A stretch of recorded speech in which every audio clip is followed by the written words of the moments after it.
చాలామందికి normal పాదంతోటి piping వేయాలంటే చాలా ఇబ్బంది పడతారండి. చూడండి నేను ఎలాగ చూపిస్తున్నాను చూడండి. ఎంత ఈజీగా వచ్చేస్తదంటే అస్సలు ఏమాత్రం కూడా కష్టపడక్కర్లేదు. చాలా సన్నగా వస్తుంది. 12వ నెంబర్ థ్రెడ్ ఒకటి తీసుకోండి చాలు. నార్మల్ పాదం పెట్టేసేయండి.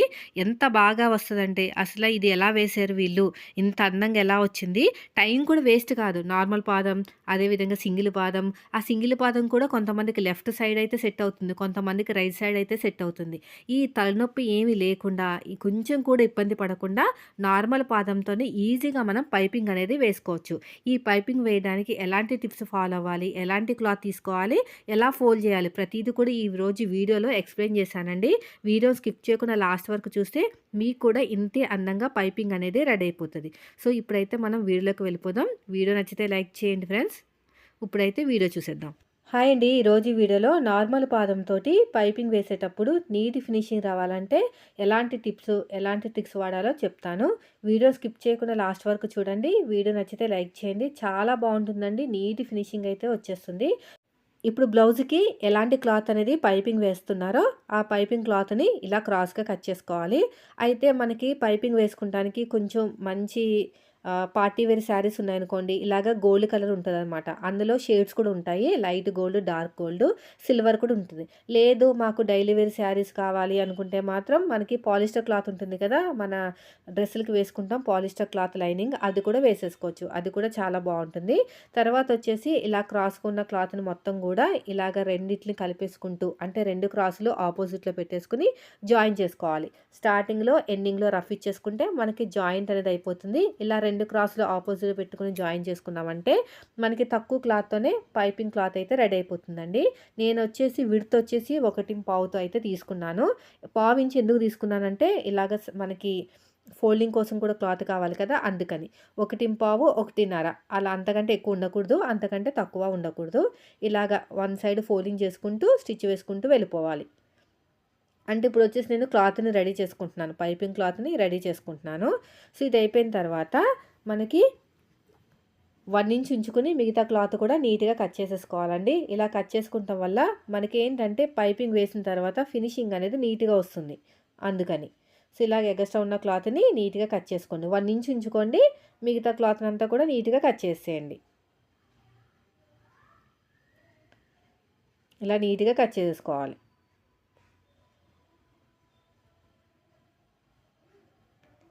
వీడియో నచ్చితే మాత్రం లైక్ చేయండి ఫ్రెండ్స్. మీరు మన ఛానల్ ఫస్ట్ టైం చూస్తే సబ్స్క్రైబ్ చేయండి.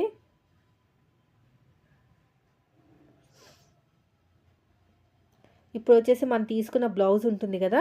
ఫస్ట్ అయితే నేనైతే కింద పార్ట్ అనేది పట్టీ అతికేస్తున్నానండి. పట్టీ అతుక్కునేటప్పుడు ఒక టిప్ అయితే చెప్తాను. ఇలాగ బ్యాక్ పార్ట్ మీద ఫ్రంట్ పార్ట్ పెట్టేసుకొని క్రాస్‌గా ఇలా క్రాస్‌గా కటింగ్ చేసేసుకోండి. బొటిక్‌లో అయితే బ్లౌజ్ కట్ చేసేటప్పుడే క్రాస్‌గా కట్ చేస్తారు. నేను స్టిచ్చింగ్‌లో చేస్తున్నాను.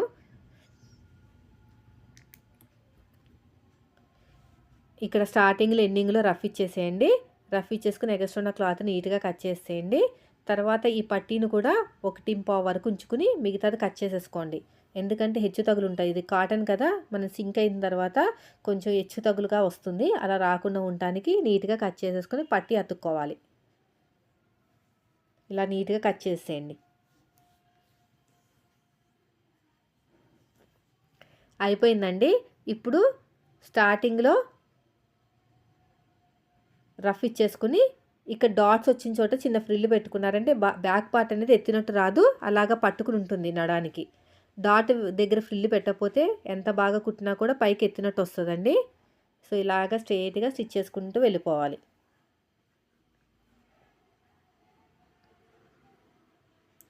ఇలా మొత్తం కూడా టాప్ స్టిచ్ వేసేసుకోవాలి.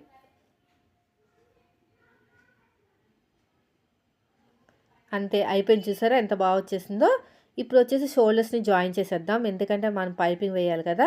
భుజాలు జారకుండా ఉండడానికి ఏం చేయాలంటే స్టార్టింగ్‌లో ఇలాగా రఫ్ ఇచ్చేసుకొని నెక్ వైపుకి ఈక్వల్‌గా ఉండాలి. స్ట్రెయిట్‌గా స్టిచ్ వేసేయండి. ఆ తర్వాత నెక్ లోపలికి స్లోప్ ఇచ్చుకుంటూ ఈ షోల్డర్‌లోకి కలిపేసుకోవాలి. స్లోప్ ఇవ్వడం వల్ల కొంచెం ఖర్చు అనేది ఎక్కువ వస్తుంది. అది కట్ చేసేసుకోవాలి. చాలామంది ఏం చేస్తారంటే కటింగ్‌లోనే లైట్‌గా స్లోప్ ఇస్తారు. నేనైతే స్టిచ్చింగ్‌లో ఇస్తాను స్లోప్ అనేది. ఇలా స్ట్రెయిట్‌గా మార్కింగ్ వేసేసుకున్నట్టు స్టిచ్ వేసేసుకొని చిన్నగా స్లోప్ ఇచ్చేసేయండి. అయిపోయింది. ఇప్పుడు ఎగస్ట్రా ఉన్న క్లాత్ నీట్‌గా కట్ చేసేద్దాం. ఇప్పుడు పైపింగ్ నేను ముందుగా రెడీ చేసి పెట్టుకున్న పైపింగ్‌ని మీరు ఎటు స్టార్ట్ చేసుకున్నా పర్లేదండి. మీరు చేతి వాళ్ళని బట్టి ఎటు స్టార్ట్ చేసుకున్నా పర్లేదు. స్టార్టింగ్‌లో ఇలాగ చిన్న ఫోల్డ్ అయితే ఇచ్చేసాను. ఇలా రఫ్ ఇచ్చేసాను స్టార్టింగ్‌లో. ఇలా రౌండ్ తిరిగే చోట నీట్‌గా కుట్టుకుంటూ వెళ్ళాలి. ఇలాగ నీట్‌గా రౌండ్‌గా కుట్టుకుంటూ వెళ్ళాలి. ఇలాగ. చూడండి కింద పడకూడదు. బ్లౌజ్ పీస్ అనేది కింద పడకుండా చూసుకోండి. ఇలాగ.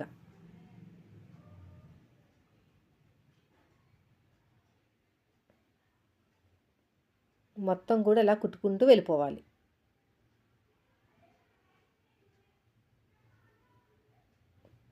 అంతే ఫ్రెండ్స్ అయిపోయింది. రౌండ్ తిరిగే చోట చిన్న చిన్న టక్స్ ఇచ్చేసేయండి. ఒక పావు ఇంచు ఉంచుకుని మిగతా క్లాత్‌ని కట్ చేసేయండి. ఇలా రౌండ్ తిరిగే చోట చిన్న చిన్న టక్స్ ఇచ్చేసుకోవాలి.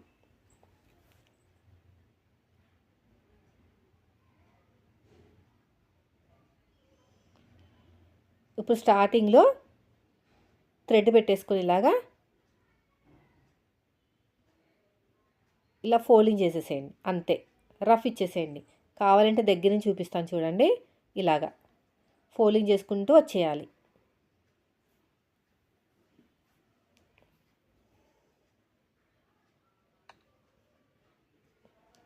ఇలా ఫోల్డింగ్ చేసుకుంటూ వచ్చేయాలి ఇలాగా.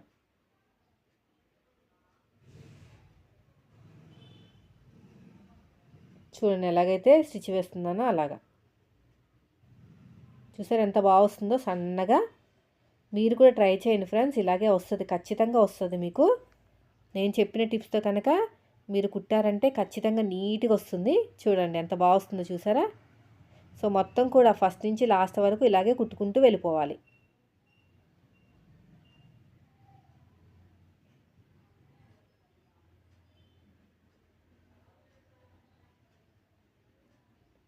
చూడండి ఎంత సన్నగా వచ్చింది చూసారా, ఎంత బాగుందో.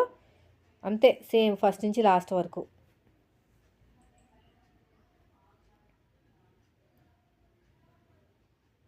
ఇలాగా చూడండి.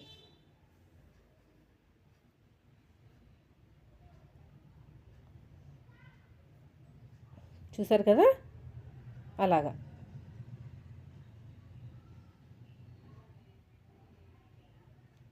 ఇక కట్ చేసేయండి, ఇలా ఫోల్డ్ చేసేయండి.